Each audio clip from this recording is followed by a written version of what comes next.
I'm your friend, Dr. Charles Apoki. I'm so glad to reach you this year. I started a series of short lectures on the cascading years. That is, the years flow like waves, one into the other. The perception we had previously was that each year terminates and then another year begins without them flowing into each other. And that's a religious perspective. But let me quickly say this, and I will talk about them later. In the year 2021, the following things are going to happen. Number one is going to be a conflict of ideas, emotions, and actions by government and people. There's going to be a conflict between science and spirituality, which is a hangover from 2020. One of the hangovers and carryovers from 2020 is coronavirus, COVID-19. That we crossed over to 2021 does not mean that coronavirus did not cross into 2021 from 2020.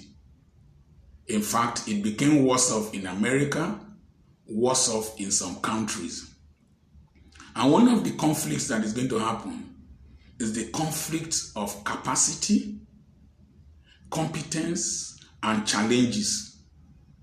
And then the comfort of the people and the conscience of our leadership. You can see CCC. So S1, which is spirituality, and S2, science, they will conflict. Why? You will see that a lot of the leaders that started managing COVID-19 in 2020 are still predominantly the leaders that are going to be managing COVID-19 in 2021. Like in Nigeria, for example, President Buhari and his team are still there. In the UK, Boris Johnson is still there. It's only in America that Joe Biden will come in January. But before then, the consequences of the actions and the emotions and the heat generated by Donald Trump and his camp will affect Joe Biden. Let me concentrate on Nigeria. Nigeria is going to face a challenge of the conflict of interest. The government, because they do copy and paste management of COVID-19, will still want to use the fire-brigade method of saying that churches should adhere to COVID-19 regime preventive measures, which is very correct, very true. But at the same time, the church is going to ask you, what about marketplaces that are open? What about marketplaces that are congested? What about campaigns that you do that are congested? And then if care is not taken, if the Muslims hold their Jumat services and they are congested, the Christians will say it is as a result of a deliberate attack to stifle Christianity. The next thing that is also going to happen, you will see conflicting instructions. Number one, you are going to say that people should match their phone numbers with their national identity numbers. You will see that people will go and crowd that place. In fact, I've not done mine. I can't go there and crowd with hundreds of people just to get a national identification number. In other countries, you just land, you can buy a SIM card and start phoning.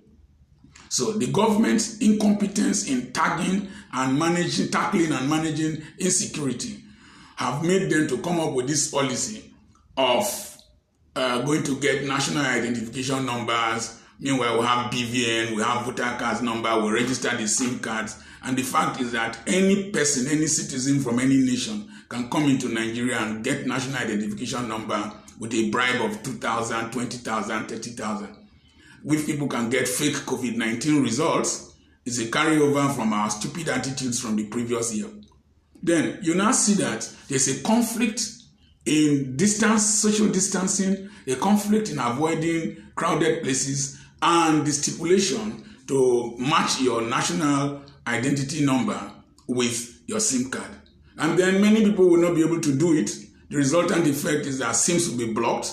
The telecommunications companies will lose money. They will start complaining, and then government will reverse. That's the kind of confusion that will take place in 2021. They are as a result of the hangover, the carryover from 2020, and the fact that the incompetence and the copy and paste management technique of government would worsen things. So there's going to be a conflict between science and the spirituality, as I said. The vaccine will need to be given to Nigerians, to Africans. We have not developed any. We don't have any yet. And our incompetencies will show because we might not have electricity to freeze them. We might not have enough manpower. People, because of spiritual indoctrinations, will say they will not take the vaccine. Government will want them to take the vaccine. So you now see there is going to be a conflict from the carryover of spiritual indoctrinations, concepts, and then government incompetencies, and the need to stem the spread of COVID-19. Those are some of the challenges I want to start addressing in these seminars. I'm not inviting you to come and air your religious ideas and your concepts. What I'm saying is the truth and the reality, and it's only for serious-minded people. What you need to do is to develop the capacity to manage these conflicts, and that's what will make your year worth it. You have to develop the capacity to manage these conflicts and take right decisions. God bless you. I'm your friend, Dr. Charles Apoki. I wish you great capacity to handle the issues of 2020. God bless you.